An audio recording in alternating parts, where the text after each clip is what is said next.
hear this tale for so long. Oh, the cryptid tale. Yeah. So I feel like I teased this, I don't know, a few months ago. I think it was like June. Liz and I were on a hike in North Georgia, Black Rock Mountain. Okay. Lovely hike, though missing the waterfalls, which is quintessential for a 5-star hike for me. Anyways, we're walking through the woods. And are y'all familiar with the sound of a giant tree limb crashing through the trees above you? Of course. I mean, I can imagine it. You know, just like a crunch and a fall. Breaking, a whole bunch of hitting stuff on the way down. So I stop in the track. I'm like looking like, oh, where do I need to duck and dive? You know, do I need to shove Lizzie out of the way of this giant tree branch that is crashing through the trees above us? And I look up. And I took some notes down because I was like, I can't forget this. I saw this massive flying thing. It was like at this point, it had kind of flown away. It was, my guess, around 5 feet wide, and it looked like just a stingray, essentially, without the tail, like in shape. And it had like the curl of like the wings, you know, like that stingrays have. It was like this kind of pale tan and gray. And this thing was just cruising through tree branches.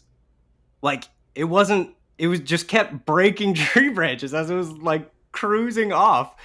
And its wings were making this like, it wasn't like a flapping, like I was just like stunned for a moment. And oh my God. It was kind of that moment where I was like, man, I wish the technology from that Black Mirror episode, you know, where everything you see is recorded. Oh, yeah. I was like, man, too bad we aren't there, because I would have loved to play this back, because it was like just kind of off and away after that. Wow. But okay. Well, genuinely, I was like, I don't know what I just saw. I mean, that right there is a cryptid, folks. Yes. That is the first crazy thing that you're going to hear today on the Pocket Dimension Live. We're live. Wow. We're live. We're talking cryptids.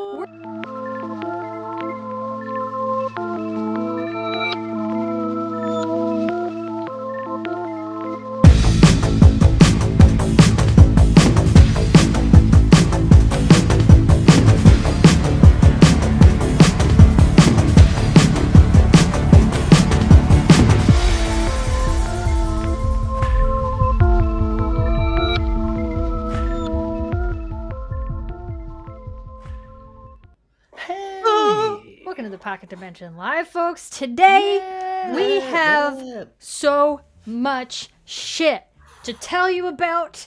We're making some brave moves here. We're daring to go places that even Critical Role did not dare to go this week. Dropping that gauntlet. But first, I'm Fitz.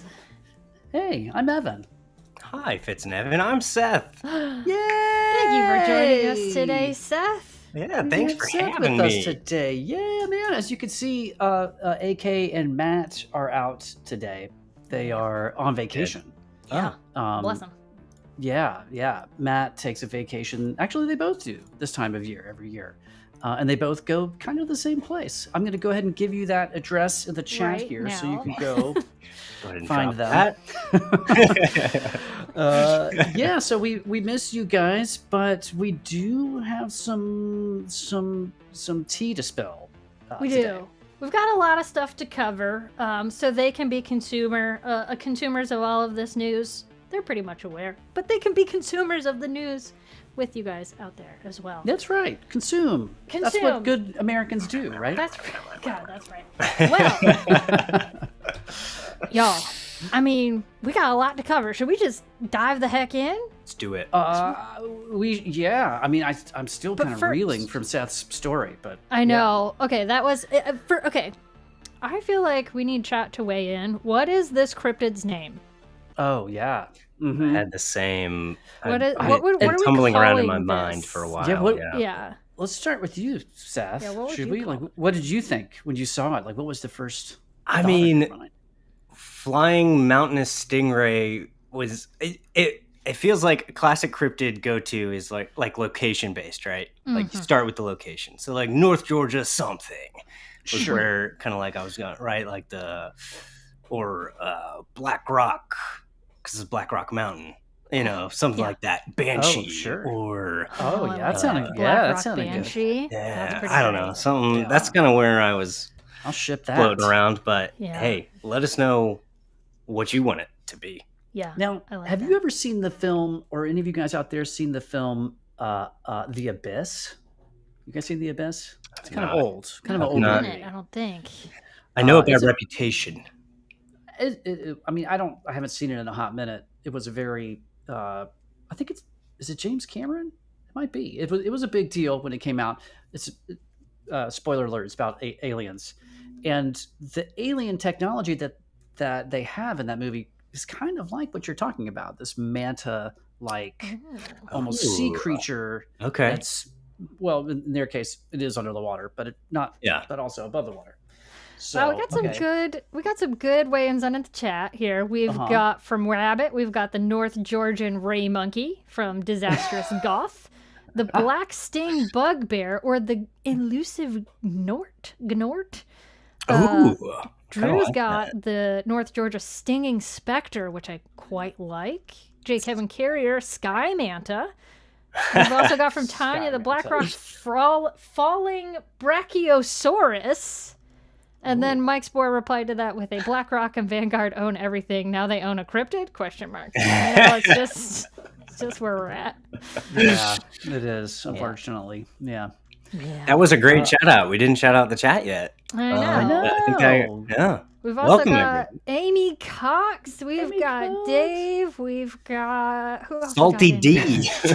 I like Disastrous Goth. Hello, we love you. Bob. Final suggestion. Bob. And final name. That's period. It. Bob.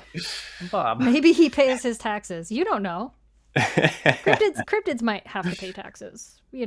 I mean, right? It is what it is, I guess. Illegal aliens, find them. Actual aliens, extraterrestrial aliens. Mm-hmm. Sure. Why not? Yeah. Right? Yeah. Yeah. Refuge for Cryptids. We're going to start that nonprofit next. Yeah. So that's actually our first big announcement. We have created a 501c3. It's called Cryptid Refuge. Yeah, we are we are the first beneficiaries of this. We're being classified as cryptids. Really is just a trap to find cryptids. Yeah, that's right. Exactly right. So speaking of which, Fitz. Yeah. We have a few announcements. We do.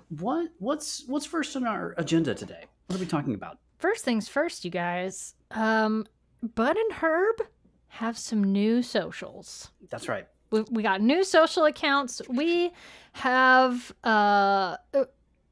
created our own space on the internet because, y'all, I think everyone is aware at this point that we all live and die by the algorithm. And the Bud and Herb corner of the internet, as much as it does belong in the family of the Pocket Dimension, the algorithm didn't quite know what to do with having both Bud and Herb and Pocket Dimension in the same space. So algorithm does not like diversity. It sure doesn't. No. It really wants to put you in a box, and if you're not in that box, it doesn't know what to do with you. So we've made the conscious decision that you may find Bud and Herb at Bud and Herb everywhere. Yeah. And where is everywhere? Everywhere is Instagram, TikTok, Blue Sky, and on Blue Sky you can actually also follow just straight up Bud and Herb. We're not super great about putting out butterfly farts on those accounts, but they exist.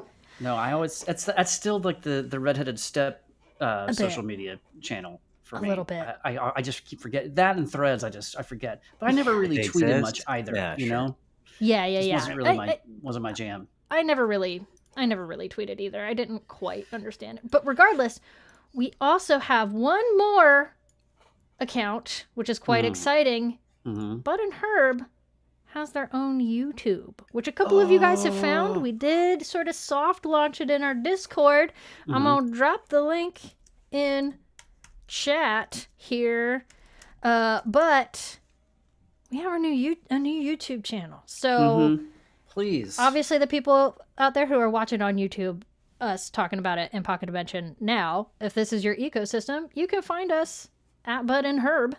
And we're putting out, I guess we can segue here because I think we need to talk about what we're actually putting out into the world. Yeah. Why the hell do we have these social media platforms? What the hell do we do with that? Because we're, Bud and Herb is a podcast, isn't it? It's a podcast, but you know what? We just like to give ourselves all the work, don't we?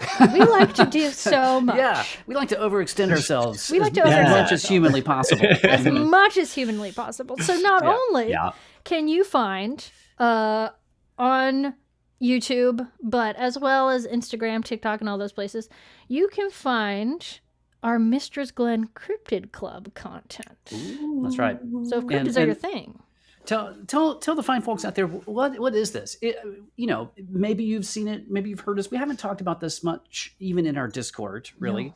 No. We haven't been hyping this too much. We've kind of soft launched this idea. Yeah. And I fully take responsibility for giving us more work than we needed. It is 100% your fault. It is. Yeah. It is fun to do. We actually first did our pilot launch right here on the Pocket Dimension Live when Matt and Allison were similarly out of town. Yes, and we gave a little test run there, and it seemed like people were chuckling mildly at what we were trying to do. Yeah. So for those people out there, Fitz, who have no idea what the hell we're talking about, what is this version of the Mistress Glenn Cryptid Club? Well, Disastrous Golf is not super far off in their guess. So it is dank memes, but dank cryptid memes. So Bud and Herb were breaking the fourth wall. Somehow they have access to TikTok and Instagram and YouTube now. This is not canon content. Just saying that right now. But for you, the Philly cheesesteak shuffler is apparently canon to Mistress Glenn now. But it is, the whole concept here is that Bud and Herb are just having fun looking through submissions of videos. It's just crazy, weird, paranormal, encrypted videos that we're finding on the internet and reacting to them. Everyone loves a reaction video. We love a reaction video. And frankly, some of the stuff that's out there is disturbing in a very funny way. In the best possible way. It's wild. It's if you like, it's Chef Reactions for cryptids. That's exactly right. And if you don't know who Chef Reactions is, what rock are you living under? He's very, very funny. We're not quite as spicy. He gets some cutting words. He does. For his reactions. We don't get that freaky. I don't know. We really kind of ripped apart one dude that we've been slowly putting out. The guy the skinwalker, the man who really wanted a skinwalker to come come. This dude he's got a pair of cojones on him. I'll give him that. I've watched a number of his videos. Yeah. At Smithereens, if you want to check him out on the internet. Wild stuff. We've also been finding new cryptids. We've got the Philly cheesesteak shuffler. We've got the taint tickler, y'all. Yeah. We got some crazy stuff coming in the pipeline on that. So you can expect to see a new Mistress Glenn Cryptid Club reaction video everywhere you can find us on Mondays and Fridays. Mm-hmm. I'm going to go hunt the North Georgia mountains so I can get y'all a video. Do it. If you guys have, look, it doesn't have to be serious. At one point, I think Jax submitted a video of like painted Bigfoot footprints in the road. Like, it doesn't have to be serious. If you guys have something you want to send in, DM us on Discord or on Instagram or wherever, and send us whatever video you want us to react to, because it's super fun. Photos, anything. We are here for it. We are ready. And when we say we mean Bud and Herb. Yes. Are here to analyze and give judgment on whether these cryptids are in fact legit, or if it's just AI, or just a hoax of any kind. Yeah. So we love submissions. Yes. Bring it. Bring it on. Because of course, then we'll have to give you. Ones have been community submissions. A lot of our favorite videos that we've watched. Yeah, and of course we'll give you a shout out if you send something in. Because that's right. We'll give you money. We'll give you Monopoly money. Oh no, real Monopoly money. Real money. Real money. We're just gonna real money. We'll give you a coupon, an IOU for our inevitable merch that will come at some point. That is not in today's announcement videos. We don't have merch. What merch you like? Now, that's not the entirety of our social stuff. With the YouTube channel, there's more to it. Yes. Now you will be able to see shorts.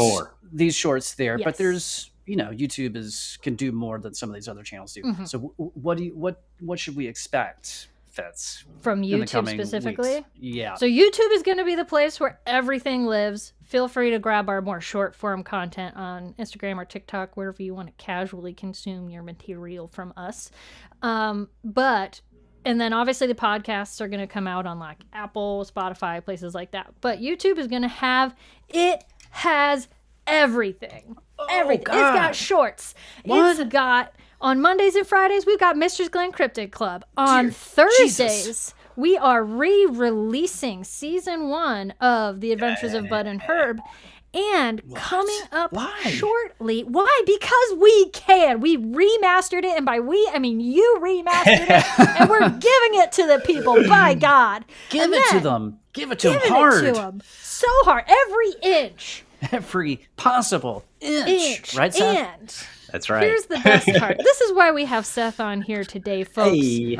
We have some new shit coming up. Oh, what? What are you talking about? I mean, it could be a mini-series that we worked on with Seth. A mini-series? A mini-series. So this is content that will live on YouTube it is. And wherever you get your podcasts. Yes. Is that right? That's Are you talking about full-length podcast episodes? Full-length episodes. What? Okay. For real? Tell us more. Well, I mean, Seth, would you like to give the pitch here of what is this mini-series? What is this mini-series? Well, I mean, do y'all want me to go way in the backstory, or do you want to handle that down the road? Just a little brief overview, a little teaser. Yeah, just a little teaser. We'll dive into the deep end. So, we're coming to you soon with the adventures of Nigel and Twiggette and Squeef. Thank you. Yes, of course. Squeef is always an afterthought, unfortunately Obviously. for them. Yeah. What is it, though? This is a 3-episode mini-series, mini-arc, spin-off-esque show within the world of The Adventures of Bud and Herb. And it's our 3 little goblin friends who start their own fun cast because they're big fans of Mysteries of the Verdant Valley. And big fans of Bud and Herb. That's right. Seth, yes. How did these characters, Nigel, Twiggette, and Squeef, how did they crawl out of your brain? So, here's the backstory. In season 1, when y'all were working on season 1, laying out the episodes, I had the pleasure of jumping in as Darryl on episode 4, but before that, and other characters, yes, thank you. Before that, I was like, hey, I love editing stuff, I love sending feedback, whatever. If you want my feedback, I'm happy to give it, and y'all asked for it. I took it. So, starting with, of course, I have to be extra about everything. So I wrote up all my notes of, the first initial cut of episode 1. And I was like, oh, wouldn't it be fun to send this to them in a format as if it was a fan letter from an in-world character?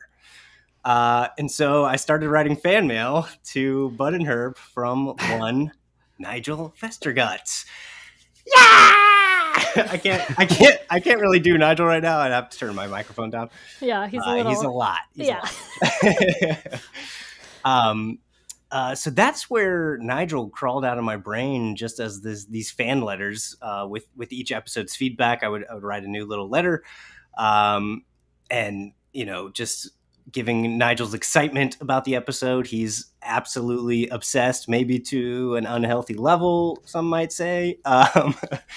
And you can actually check out the letters. I ended up recording them and sending them to y'all in the Fun Bags episodes. If you wanna see the origin of Nigel.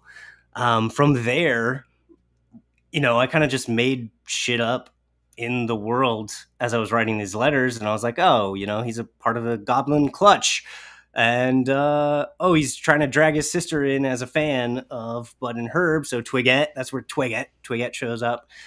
I think there was a Squeef. Yeah, there was one letter where I think like around 24 of his family members got killed and carried off by some creature or something. One of those was Squeef. And so then when we were talking about the show, we were brainstorming it and decided we wanted to do a spinoff. That's kind of where Squeef kind of crawled out of our heads collaboratively as Squeef the Second. And so those are our three characters. That's kind of the where they came from. Yeah. You very generously said, hey guys, do you need any bonus content? And we were like, thank the gods. Yes. Yes, we do. Yes, we do. It's hilarious because I was like, I shouldn't send this to them because I'm like, I'm not trying to force them to use this. I'm like, they're gonna feel like they have to use this if I send this to them. And I was like, Seth, it's okay, just send it. No, Nigel's adorable. I will say so. Thank you, Amy, and thank you, Drewbies, for the super chats, pocket change. We really appreciate it. See you later, Luis. Starting to Have fund a good that D&D nonprofit. game. But Amy nice. asked a really good question, which we don't have in our outline here. So I'm going to ask it now, which is, Seth, are you all three characters? I am not. That's right.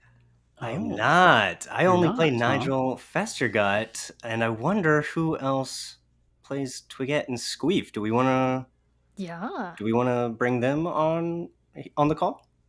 Twiggette. Come on down, Twiggette Hang and on, let me Squeef. rearrange my face. That's exactly right. So we've got Twiggette. That's me. Evan is Yeah. Twiggette, and I am Yeah. Squeef the Second. Yeah. Yes, we're the Clutch Trio. The adventuring party. The adventuring party.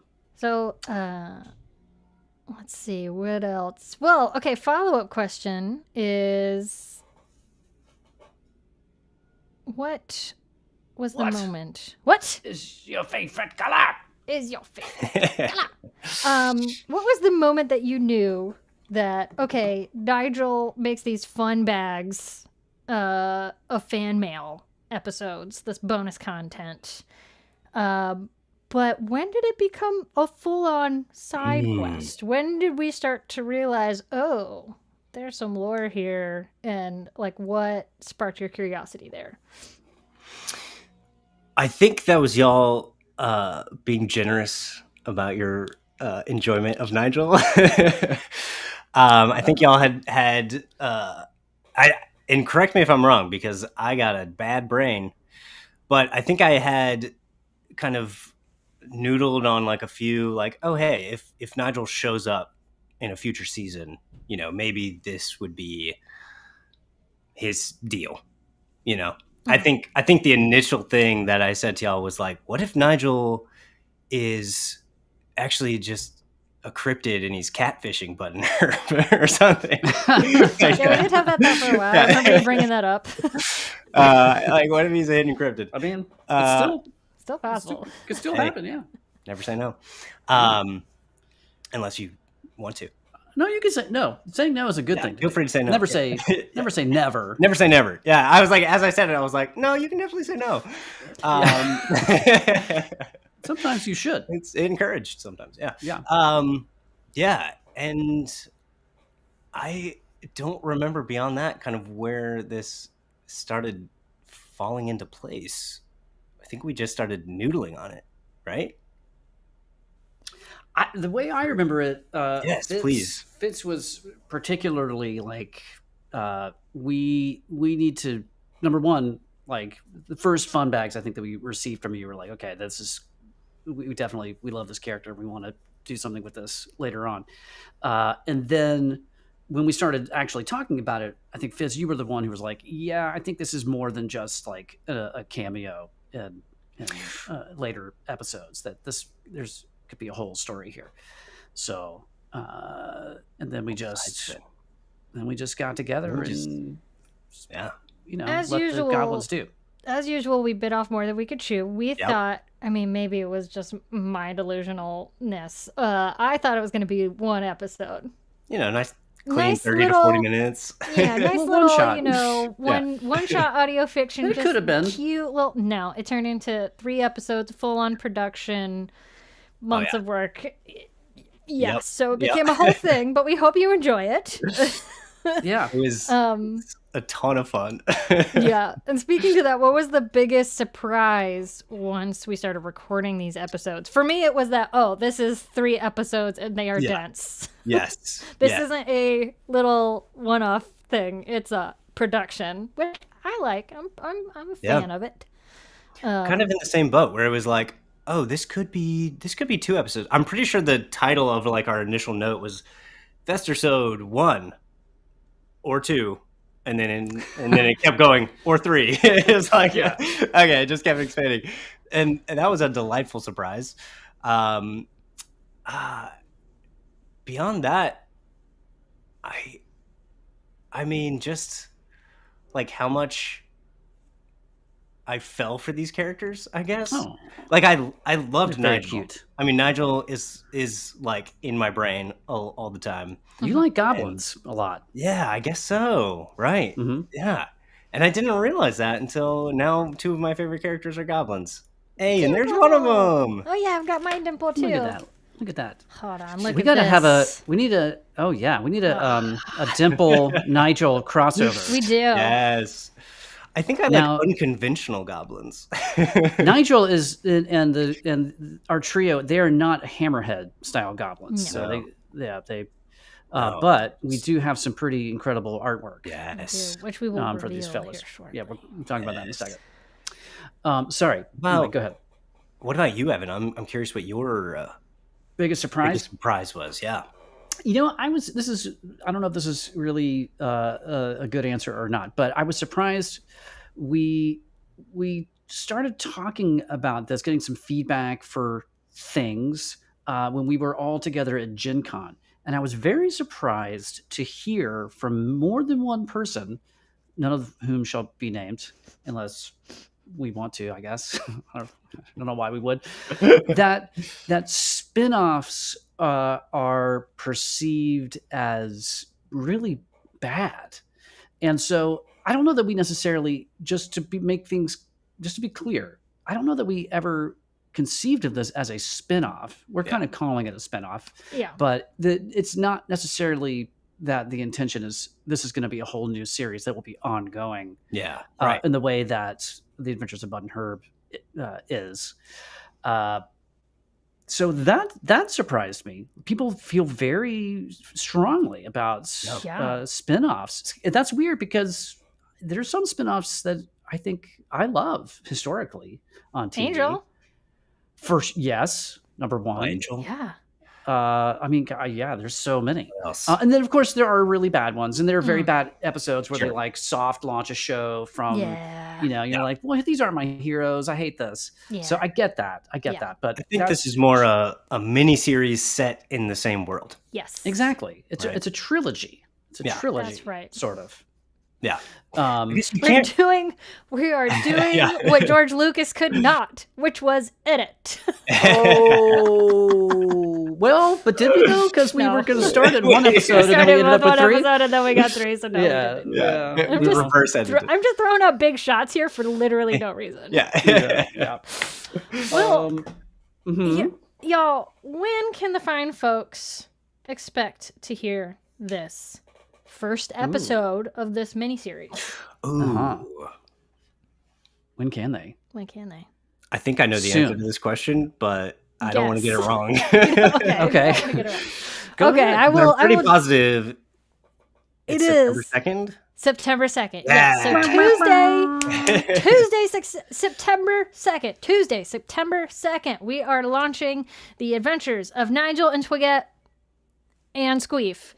It'll release bi-weekly, and this is our new show pattern, so get used to it. Tuesdays bi-weekly. You're going to know it. You're going to love it. And before we drop that episode, I have a quick little primer for folks. I cannot talk today. For the Pope. I have a quick primer that I've specifically made for the Pope. Yeah, good. He needs it. He's from Chicago. He is from Chicago. He needs a primer. Couple 2-3 primers down on Ashland. Yeah, got a couple 2-3 primers. So we're gonna run through this, and then, folks, we've got some really big Bud and Herb specific stuff. Yeah. I'm telling you, we got announcements on announcements on announcements. Yeah, our announcements have announcements. Our announcements have announcements. But we do need to give the folks out there a primer for this trilogy, for this miniseries, because Seth, Nigel and his homies kind of speak in goblin speak. Yes.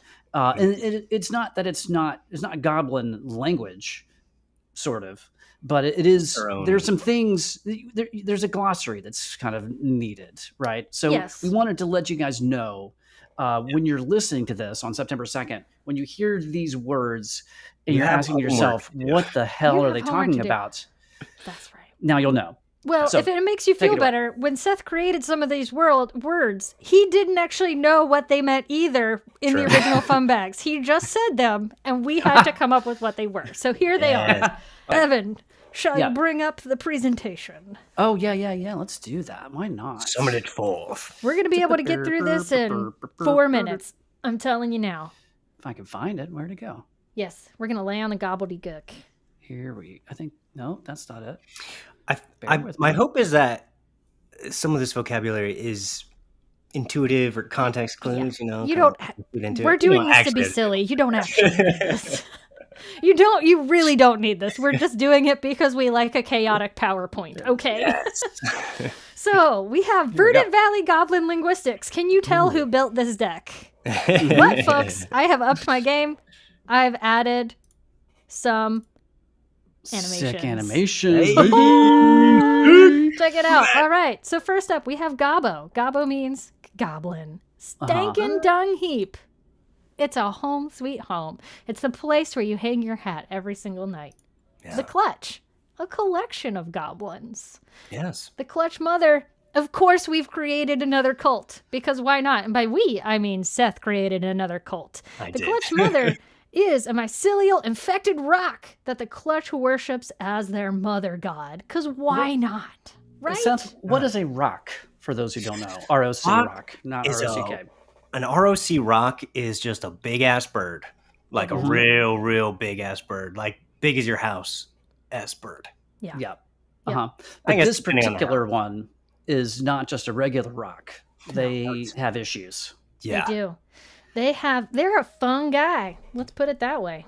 Yeah. And they are the matriarchal leader of these goblins. Is that right? Essentially, yeah. I think the loose history there is that this rock kind of brought these goblins in a couple generations ago and has raised them as her Clutch to worship her. They just started procreating and just infested her nest. And has if we really want to get into it, has also infected them some with some of her mycelial taint. Ooh, get the taint. Yeah. Okay. All right. Interesting. So there's infected gobbos out there. Yeah. Yes. This is new news to us. Okay. And then we have the Bash Bash. Bash Bash. An annual event where the Clutch dukes it out for the prize of being mouth-fed and then eaten by the Clutch Mother. Honestly, this just sounds like State Fair to me. It really is. Yeah. Truly. State Fair mixed with a giant fighting pit. Yeah. Oh, sure. Yeah. And like lots Fight of Club. murder. Yeah. Mm-hmm. Yeah, but where they eat you. The Fight Club where they eat you at the end. Yeah. Right. Yes. And Sign me it up. is that is the goal. That's what you win. Yeah. It's an honor.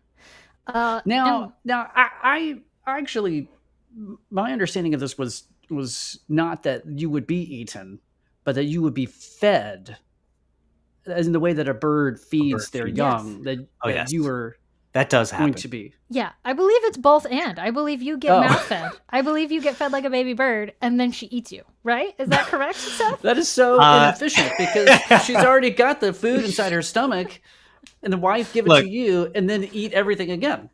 It's so loosey goosey here, y'all. The lore, there's not. The goblins don't keep records. Twiggette is really like the brainiest goblin out there who may have started keeping records. Yeah. The legends are mixed of whether it's just fighting for the survival, just being one of the lot that doesn't get chowed down on, or there is always mouth feeding, and whether you're eating, I guess maybe depends on the clutch mother's mood. Yeah, you never know. Yeah. And also look at this delicious, amazing art by Lurk. Of Nigel, most number one Festergut, y'all. His crooked ass teeths. And his crooked ass teeths. All right, next up, we have Squeef the Second introducing us to this following vocabulary. We have Drax or Draxed. Killed. Crunched. Killed. Crunch a munch. Fight. Pasted is also killed. Bashed. Killed again. Slap and scrap. What do we think this is? Probably to kill. Fight. Right? Or fight. Yeah, to fight. Or sure. Kill, yeah. We got bussin'. Nobody knows, but it's probably fight. Probably and fight. Then trash not hash. busting tables. Okay. Not bussin' tables. No. It's probably a fight. Bussin' faces. Bussin' faces. Oh, okay. And then trash hash is a traditional bash meal. Oh, so you're fighting. Okay. I had no idea what that was. Yeah. Yeah. Got to get to the trash hash before the bash starts bashing. Yeah, so Now, we start bussin'. So this is Squeef here in this amazing artwork. Is Squeef holding? It looks like a toilet plunger, but the plunger part is made of wood. Right. Yes. Not an efficient toilet plunging tool. Is that what that is, or is that something else? No, I believe that this was how Lurk, because we only got the busts done. This is how Lurk included Squeef's peg leg. So that is Squeef's peg leg. It doubles as both. Because our dear Squeef has 1.5 eyes and a peg leg. Yes. Bless him. Yeah. Poor Yeah. guy. And Tay brings up a very good point. Tay asks, how big are their asses? Let's just say these guys fully caked out, okay? Yeah. They are clapping as they walk down the street. All three.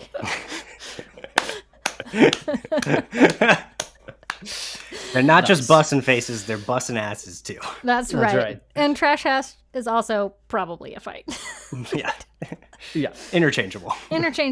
Now, Twiggette here is going to explain to us this vocabulary. What's a hostie or a guestie? Guess what? It's a host or a guest. Could have figured that out. A fungies is a funcast or a podcast.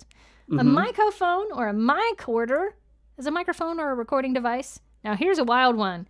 This one I do feel like I love quite a bit, and actually we should bring into the lexicon just in general, not as a joke, is motive, M-O-T-V-V, motive, is Mysteries of the Verdant Valley. This is Bud and Herb's in-world podcast, Funcast.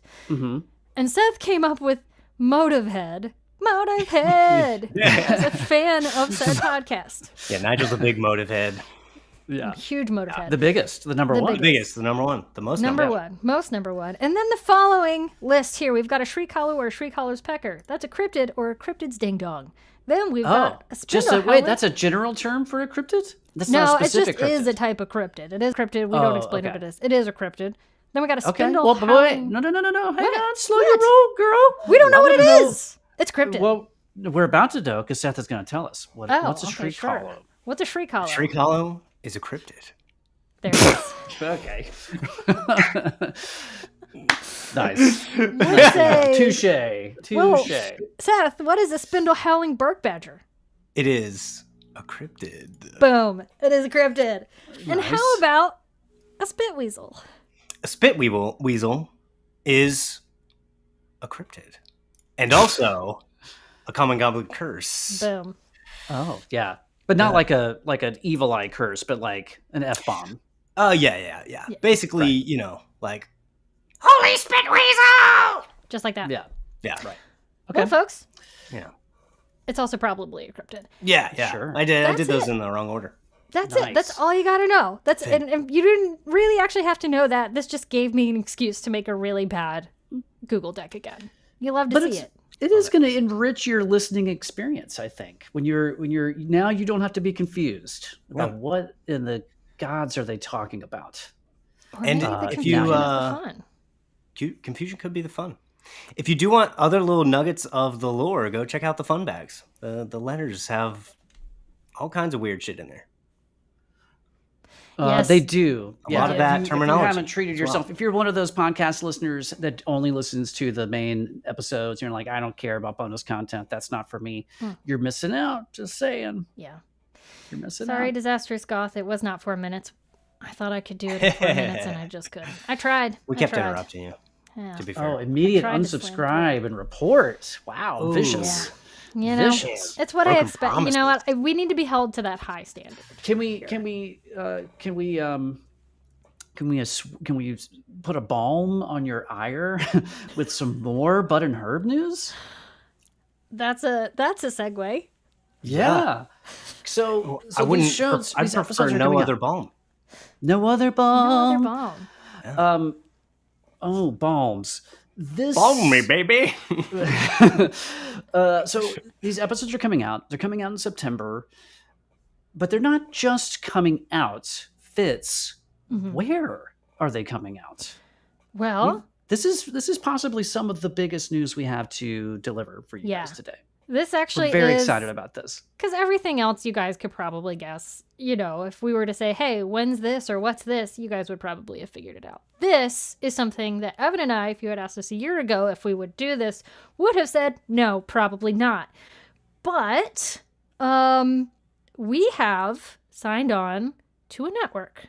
So the Adventures of Bud and Herb and everything that falls under that umbrella is now signed to Fable and Folly, which, if you guys haven't heard, is a network that caters to audio fiction podcasts. They have plenty of actual plays on there. There's some really good shit. Head over to fableandfolly.com. Go through their list of other podcasts. It is so many good shows. Such a deep catalog of good stuff. And we are so honored that they took on our tiny little project and are going to try to help us grow and make it bigger and better and more consistent. The goal here is to be able to bring you guys more. That's right. And that's right. Hopefully and this will help more us to folks. Do that. You know, it's like we're gonna have the chance to hopefully, you know, collaborate with other shows in network. And hopefully get to meet those people. We've already gotten to meet, you know, a couple of them. Yeah. And they're just so nice. The folks at Fable and Folly are Canadian, so, you know, they're just automatically great.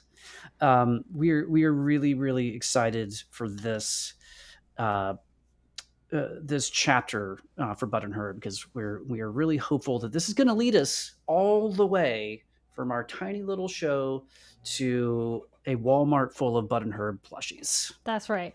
You guys, I will not be satisfied until two things happen. One, we get to record next seasons, because there will be more to come, obviously.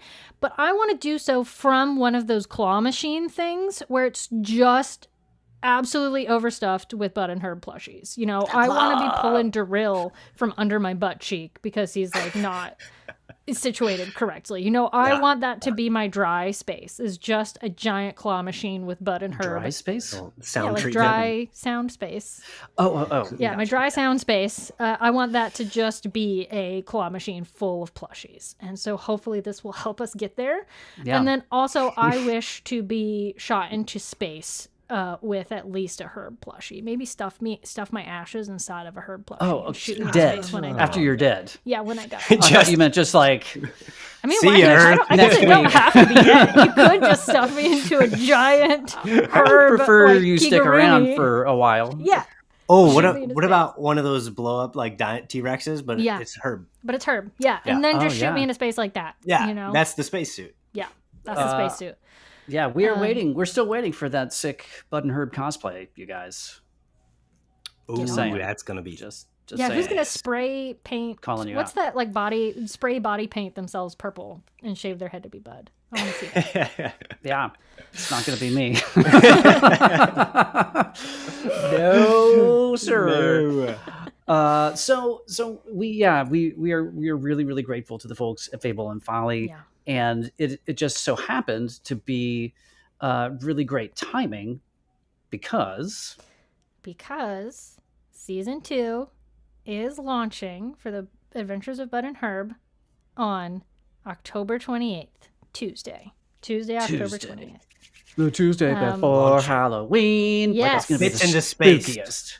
That's exactly right. For the premiere, y'all come down to Cape Canaveral because we're launching me into space inside a blow-up turtle suit for Halloween. I'll be the flying cryptid, the flying space turtle cryptid. Yep. Mhm.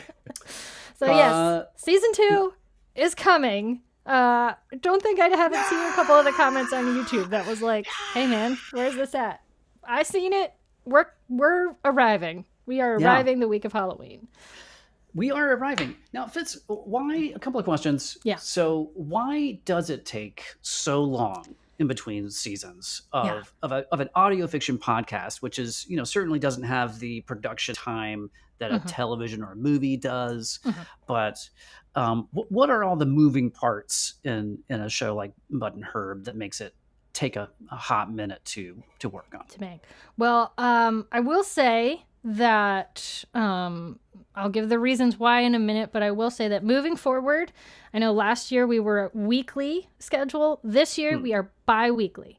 Yeah. So starting with the Festersodes on September the 2nd, those live and breathe by bi-weekly on Tuesdays, and that alone will be giving us a little bit more breathing space between episodes.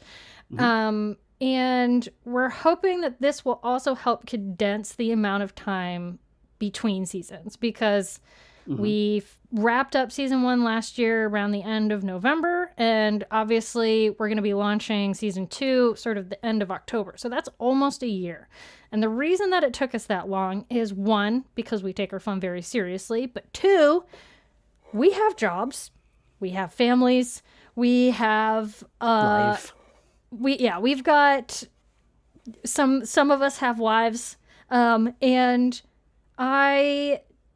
we're taking it on. We're doing it all ourselves, basically. We do have help from some friends. Seth and Tay have been really helpful, especially with crafting the story as we've been getting it over the finish line here for season 2.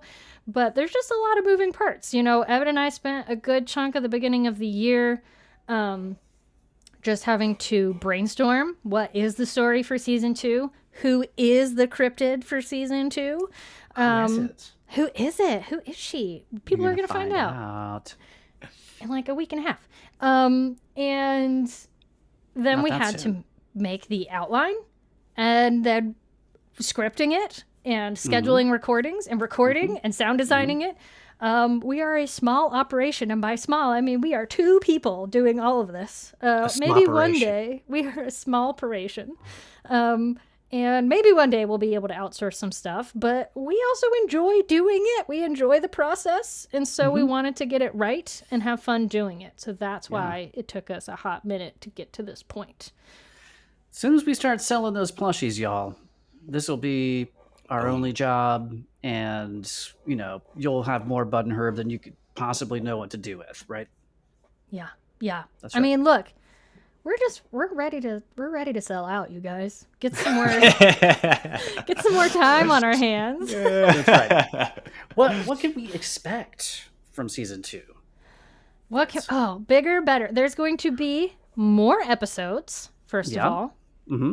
Bigger cast with some familiar and unfamiliar names. I mean, they might be familiar to some people, but they're unfamiliar to the show thus far. So we have some new voices. We've got some new voices and old voices, so the people that you know and love, both them as humans and their characters, will be returning for season 2. We've also got some new people joining us, a bunch of new characters. The season will be longer. I think I already said that. Am I missing anything, Evan? I just would add that we are so fortunate to have this community.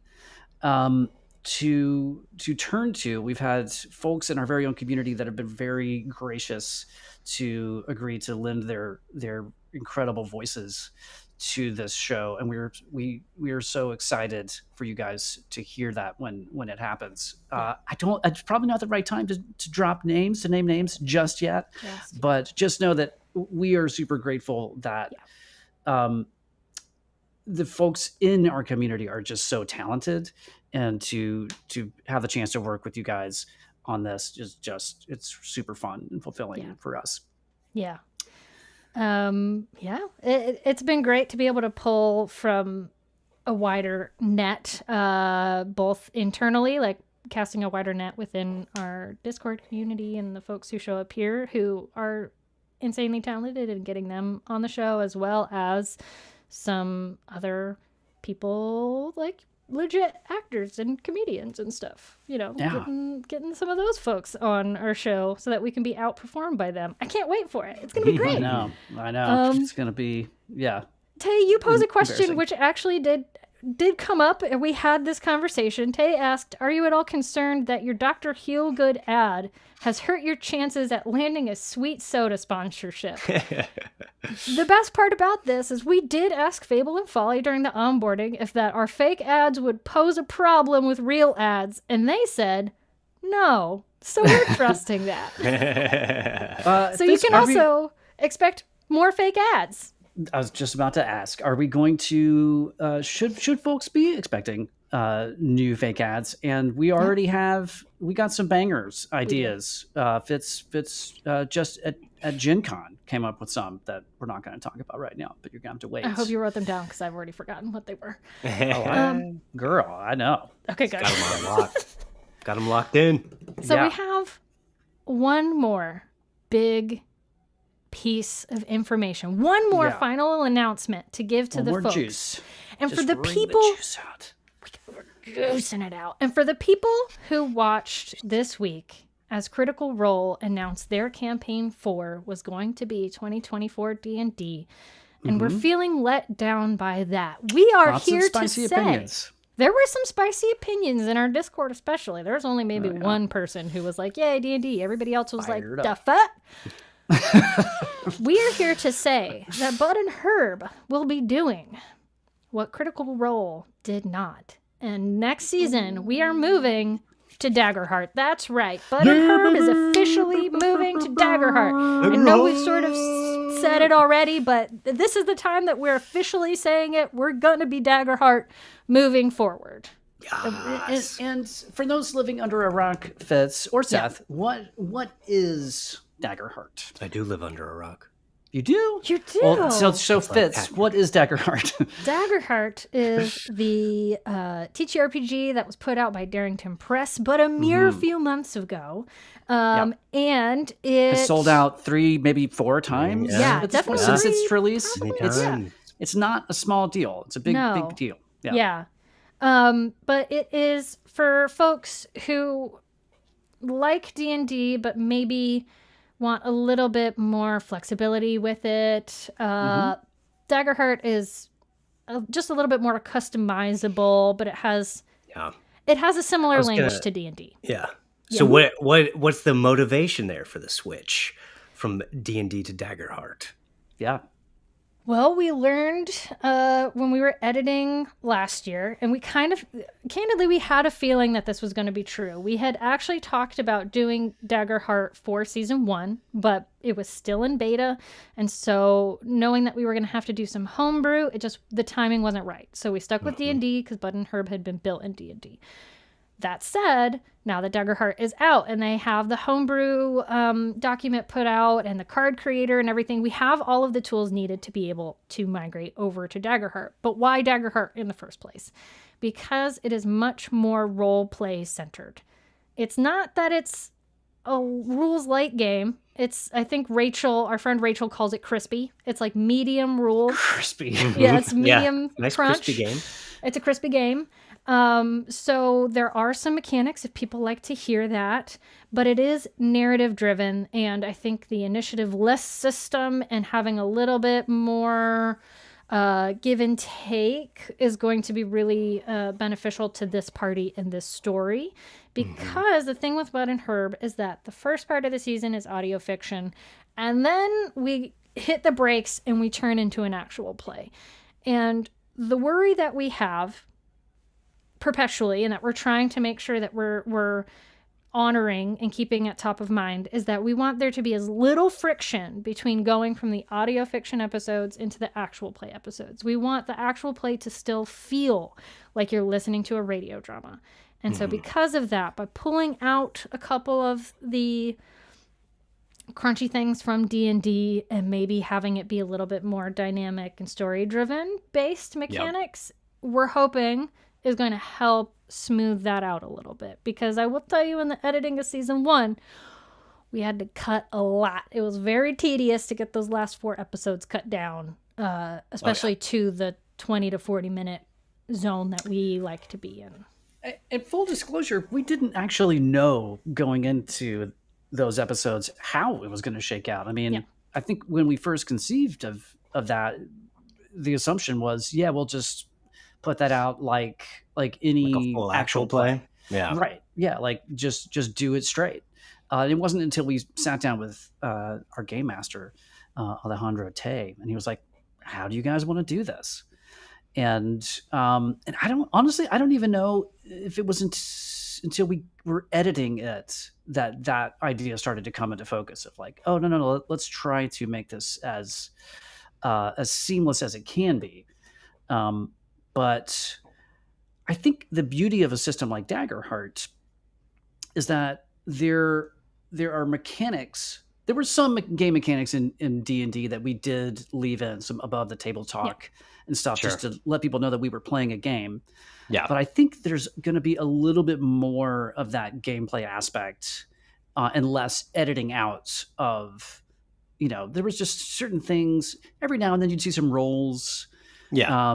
In the previous season, but I mean, we'll see when we get there. Yeah. I would like to showcase, because it's such a cool game. I think and I mean, it will be nice to show off some of the mechanics for sure. I think this is the problem that our dear Matt has had with D&D for a long time, which is, and we hadn't really cared until we started editing a podcast around it, is that when you hit combat in D&D, it's like you're hitting the brakes. Yeah.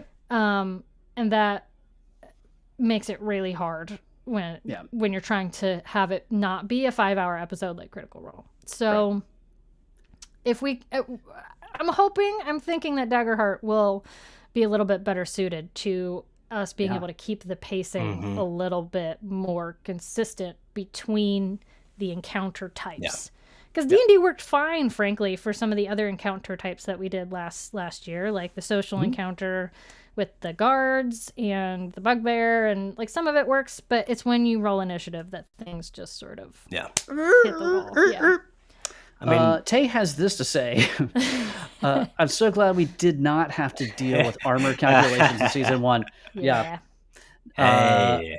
Seth really, one of the few people who misses the the previous armor rules. Yeah, not me. I like a little crunch, and it was like a crispy topping, or a crispier topping on top of this crispy meal of Daggerheart. It was like, putting some sesame I seeds. didn't mind it. Yeah. But that's all right. I've moved past it. I do feel like Daggerheart really lends itself to what y'all have created with Bud and Herb, of audio fiction to actual play. Like from everything y'all have said, it really, I do think it will, be a lot more seamless and just flow and all of that stuff that you said. Cool. My brain went. We live in an interesting time where, prior to Critical Role, no one, I don't think, really even conceived the idea of performing a game of D&D, right? That becoming performance. But now, I mean, it's really, of course, everyone plays the way they want to play. Everyone's home game. It's not, you're not performing as if you're on camera or on stage. but the intention for this is that we are performing, and that game is designed by people who are performers. Yeah. And it is built for that. So I think, and there's a humongous community of people who are performing. There's so much actual play out there. So this system is for them, is for us. So that's pretty much it.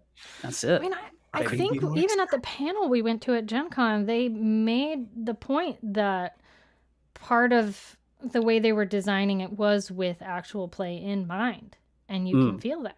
So, yeah, your home game is going to be different. Even our home game of Daggerheart would feel different. But yeah, just phone it in. Right? Yeah, you're just phoning it whatever. In. You know. Yeah, surfing MySpace. Right. Updating my live journal while we're playing. But yeah, so we think that this move will be good. There will be some back end finagling that we have to do because we created all of these D&D characters that now need to be Daggerheart. But we've done a couple of streams migrating some stuff. We'll probably do a couple more. We still got Darryl and Gertie and Grondar to do. Assuming they all survive till the actual play. They all survive. That's right. No, just spoiler alert. Between seasons, everyone's dead, except for Herb. It's just the adventures of Herb. Yes, that's exactly right. And Pickle. Right. Herb and Pickle. Yeah, Gertie set the place on fire at the end of season 1. Spoiler alert, and everybody but Herb died. Herb managed to Kool-Aid Man her way out. She was fine. Very Herb thing to do, to leave everyone else behind. Yes, it is exactly what she would do. Yes, Disastereth Goth. Oh my god, I can't speak today. Yeah, man. Don't even try. Thank you. Rocks fell. Rocks fall. Everybody dies. Nigel, Twiggette, and Squeef are rolling in and taking over the adventures of Bud and Herb. Oh, that'll be season 3. Yeah. Fully commandeering. Yep. You guys, that's our show, right? That's all. That's all the announcements. Is that it? Is that all the announcements that fit to print? There were so many. What did we have? We had Bud and Herb have new socials. Just type in at Bud and Herb. We're freaking everywhere. YouTube, Instagram, TikTok, Blue Sky, MySpace. Why not? Why not? Why not? Follow us there if you want to join the Mr. Claim Cryptid Club. Send us in your cryptid videos for us to react to because it's fun and we like to have extra work. Then we've got the adventures of Nigel and Twiggette and Squeef. Coming 2nd. on Tuesday, September the 2nd. Airing bi-weekly. We got 3 episodes of that. Airing on the Fable and Folly Network. You guys please check out their other shows. They're so good. And we've got Bud and Herb Season 2 launching on Tuesday, October 28th, Halloween week. Also airing bi-weekly. And we will be doing our actual play in Daggerheart. That's so much stuff, you guys. We've been sitting on a lot. We've been back here tinkering for months. Yeah, I know. 8 months. Like a hen on a nice set of eggs, a clutch of eggs. A clutch of eggs. That's right. My silly little infected rock eggs. Yeah. Rock you like a hurricane. And so gosh, guys, Tay, Disastrous Goth, Mike, Rabbit, Amy, Joel, J9U, Kai was here. I didn't see Kai come in. Kai came in. Fire Bevo Drew. Latte. Drew. Whoever Bevo Latte is, man, seeing your name pop up just made me really want a latte. Well, go treat yourself. Thanks, you guys, for coming and hanging out with us. We hope that you are ready. You're not ready. We'll just go ahead and tell you, but we hope that you're ready to get ready. Yeah. You're ready. For the onslaught of Bud and Herb that's coming your way. Oh my gosh, so much. And just get ready because we're about to get crazy up in here. Because we're about to get ready. What? We're ready. Crunch what are you talking about? We're not ready. Yeah. We're ready. Seth, thanks for joining us today, my friend. Thanks for having me. It's been. You wanna walk us out here? Say goodbye to everybody.